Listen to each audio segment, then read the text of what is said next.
Hi everyone, welcome back to our Spring Elevate with the McCain Duo series. And we are starting this series off with each other. So I am going to interview Martin this week.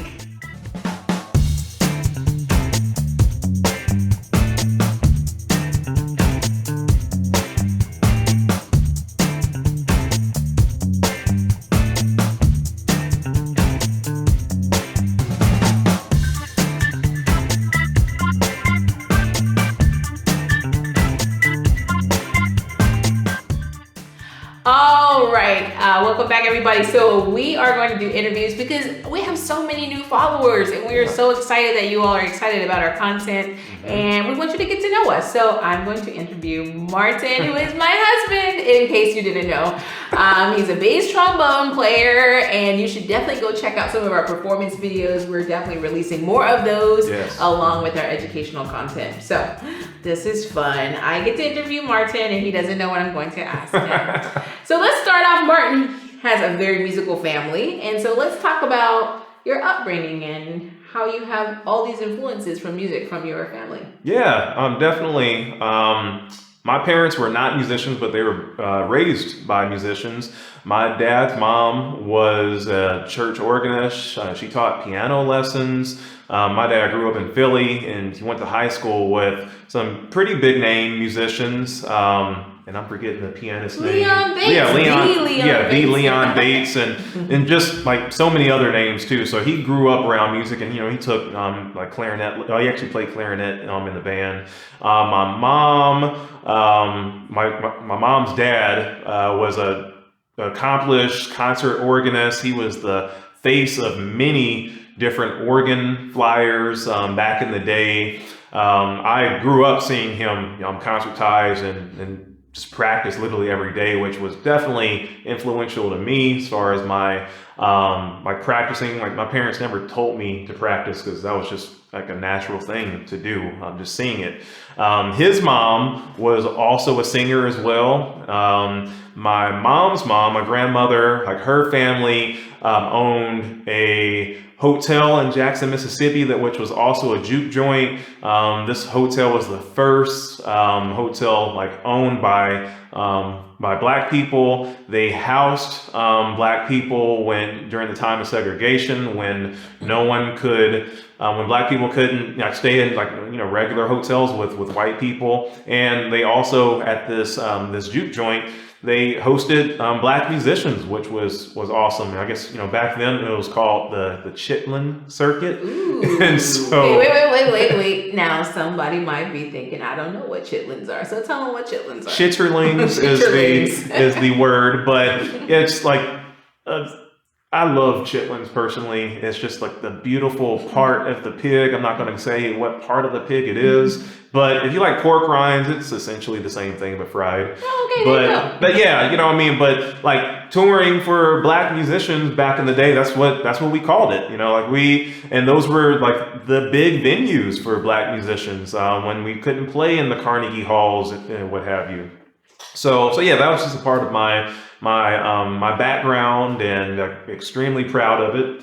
That's really cool. I mean, not a lot of people have such a lineage of musicians in their life. Maybe their parents play, but I mean, for your parents, even though I know they're not musicians, but did they play instruments so they have like some knowledge of music? Yeah. My mom, she took piano lessons too, and so that was the great thing. Even though my parents weren't musicians, whenever I started piano lessons before I even touched a band instrument, and then once I started band, I always had a private lesson teacher, and so they knew, and they were that supportive that they knew oh, you always need to have a teacher so we can continue to master your skills. So Martin, I already told them that you're a bass trombonist, and they already know, but for the new people, how did you come to bass trombone? Why was that the instrument? I mean, and then bass trombone, because most people play trombone first, correct? Yeah, everyone starts out on tenor trombone. And I played tenor trombone full time all the way up through beginning of college. I switched to bass trombone my freshman year of college. I was actually not interested in playing bass trombone whatsoever. I was a good tenor player. And my undergraduate trombone professor always liked to have a freshman trombone quartet as the incoming class. And so, typically in a trombone quartet, there's 3 tenors, there's 1 bass. The bass trombone player in my freshman class was actually in a terrible car accident the summer before. Fortunately, he survived, but he didn't come to school, so there were only 3 of us. And so we needed a bass trombone player in our freshman class. She asked me, she thought I would be a good candidate. I was tall, I had like the lip structure, and I just wasn't interested. I looked at the mouthpiece. It was huge. I was discouraged because I couldn't make a note. And like how she really got me was she said that she was going to buy a brand new bass trombone for the studio that I could play. And so I was very convinced when I could, play on practically a brand new instrument. And so, that was a great decision because once I switched, I just loved the instrument, and I felt like I always had a natural aptitude for the bass voice. Before I was even playing trombone, I was playing the bass guitar in church. I had a lower voice, so I always just sang bass parts, baritone parts anyway. And I loved the role of the instrument in different ensembles and the orchestra, the big band. I started learning about like the solo repertoire for it. So yeah, I was just hooked after that. I see. And that's a really cool story about I'll buy you a new bass trombone. Dangling carrots and candy. Right. Okay. So we know you're a professor and people ask like the stock questions about being a professor, but I want to ask like, what do you really enjoy about teaching?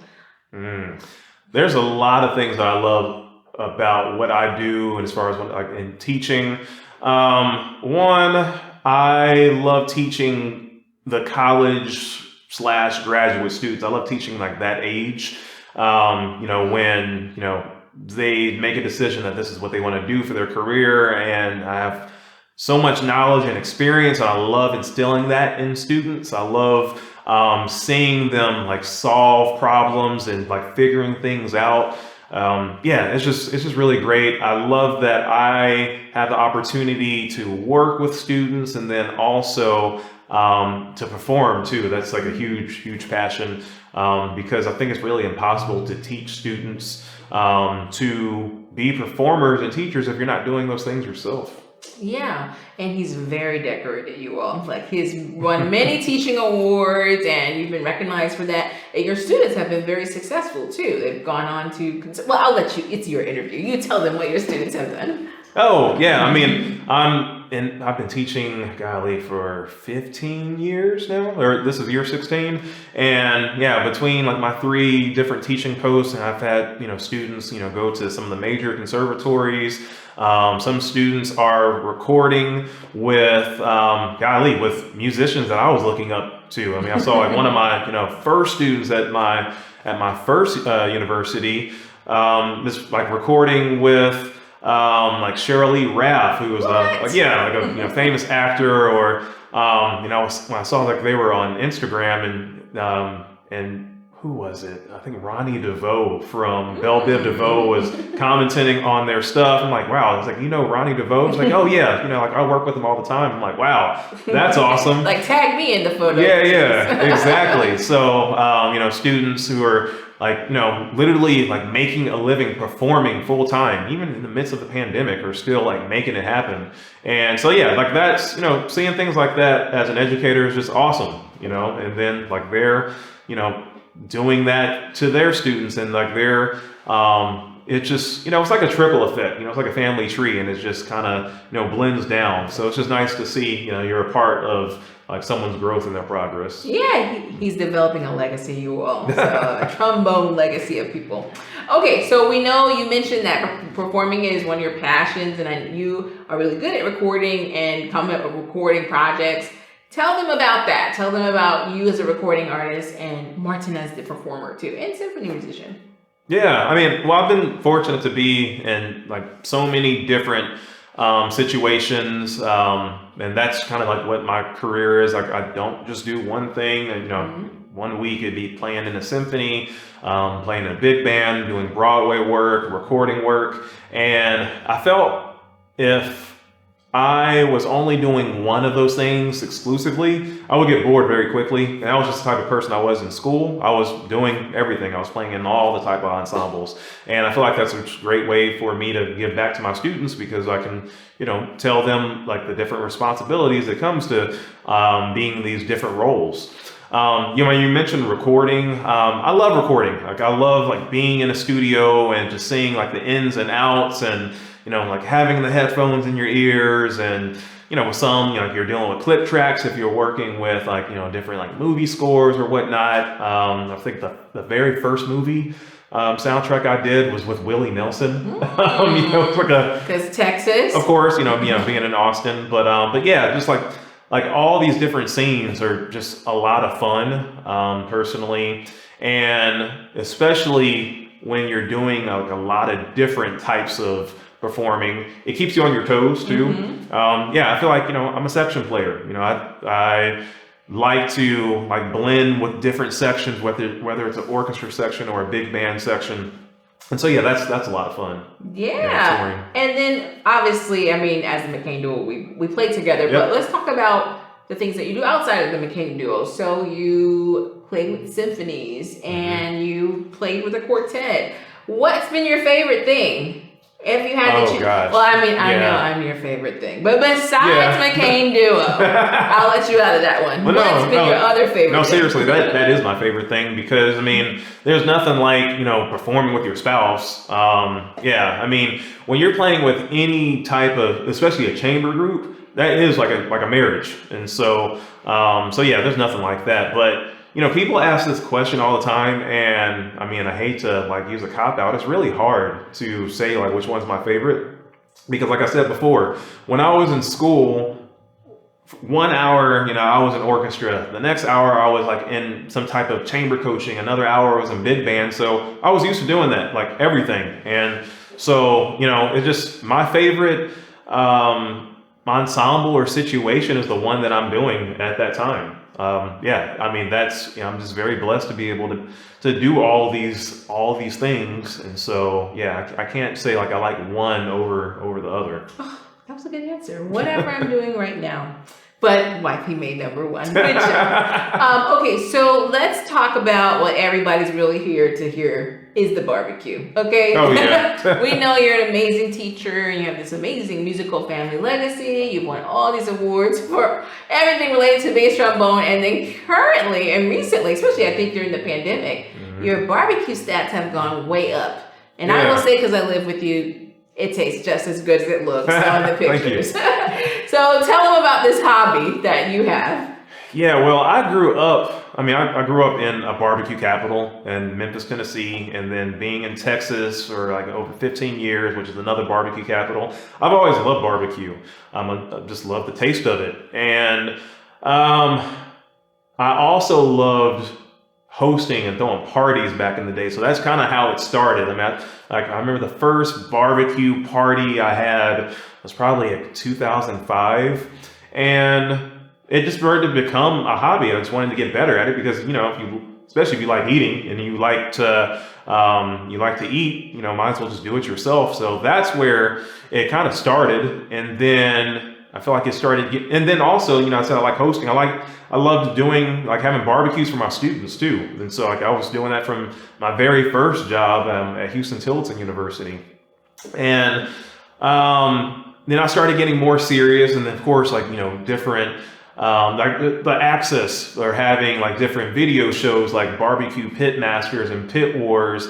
I think that's what really started to do it for me. I just started to, I watch those shows all the time. And just like learning the ins and outs, and just like any skill, like if you want to be better at something, you study it. And so I actually started, studying like the Barbecue Pit Masters, and, I had my favorites, and and it just started to spiral out of control. At one point I was collecting trombones, but I have enough trombones for me to do the jobs that I have to do. Now it's like I'm collecting barbecue pits, and and just I'm like, probably by the time this video comes out, I'll have my next one. Oh, there's so many. Yeah, but yeah, that's just that's just a lot of fun. And to be honest with you, like a lot of people think that barbecue is my favorite food. It's one of my favorite foods. I wouldn't say it's actually my top favorite food. I actually love the science of barbecuing over like eating it and just like learning the process and then making it better. And then, yeah, I mean, I love when people love my food too. Like I love hearing them say like, oh man, this is great. And I know it's rare because like, you know, I have this influence of Memphis barbecue and Texas barbecue. So like, I want the influence to like marry those two together. And I don't see give that. them all your secrets on the show. Yeah, but I mean, it's not a secret, but yeah, like I think that's like a very unique combination. Mm-hmm. And so yeah, you know, like those are some things that I really, really dig. And I just love hanging out in the backyard. That is a huge sell for me. And, you know, since we've been in the pandemic and like, you know, there hasn't been like, you know, a lot of gigs like on the weekend like I normally would do, like that's just been an opportunity for me to like work on that craft a little bit better. Yeah, he's gotten me in just, you know, I say don't tell the secrets, but you've gotten me into the slaw sandwich. I never, you know, being a Texan, I never put slaw on anything. Yeah. It's always a side, but here in Memphis, you put it on the sandwich. So yeah, exactly. I have learned something new. Well, this has been really great. Okay, I've asked some of the questions we know things about you, but anything else that you like as a hobby that our viewers should know? I think everybody knows I like to travel. I mean, fortunately, like, you know, we're not really doing that right now. I love sports. I mean, a lot of people don't know that before I was even playing a musical instrument, I was playing golf first. Like I was going to golf camps like when I was, I guess, 7 years old. And I mean, I was like really good like back in the day. And it's funny because like when I'll go golf with my dad around the neighborhood, like there's, you know, some old heads that remember me when I was a kid. And like they'll joke, you know, like they know I'm a musician, but they don't know the extent of what I do. And a lot of them will say, you know, like, you were really good. Like you should have stayed with that. Like you know, you could have, you know, won tournaments. And you know, I'm like, you know, like I'm, you know, I have a career and I'm, you know, successful for whatever that means. But I think it's just funny that, you know, people say that.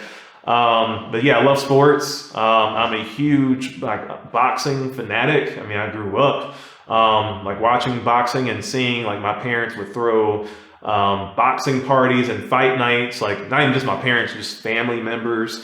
And so yeah, like that's like been a big thing. And, you know, hopefully once, you know, all the stuff kind of winds down, you know, I'd love to, you know, go to Vegas, you know, MGM Grand or the Barclays Center up in the Northeast, Madison Square Garden for some boxing in the future. Cool. Yeah. You don't know you're going to. I'm not as much a boxing fan, but we could do the football games. I do like that. All right, so tell them where they can find you, Martin. You can find me on Facebook, Instagram, and Twitter. And YouTube. My handle is McCain Trombone, and the website is martinmccain.com. And pretty active actually on all of social media, and so yeah, I love interacting with people, so you can find me there. Yay! And then next week we'll have part 2 of this interview series. Again, thank you all for all of your support with our series. Make sure you like and subscribe at YouTube so you can see all the latest, greatest content from the McCain Duo. See you all. Bye.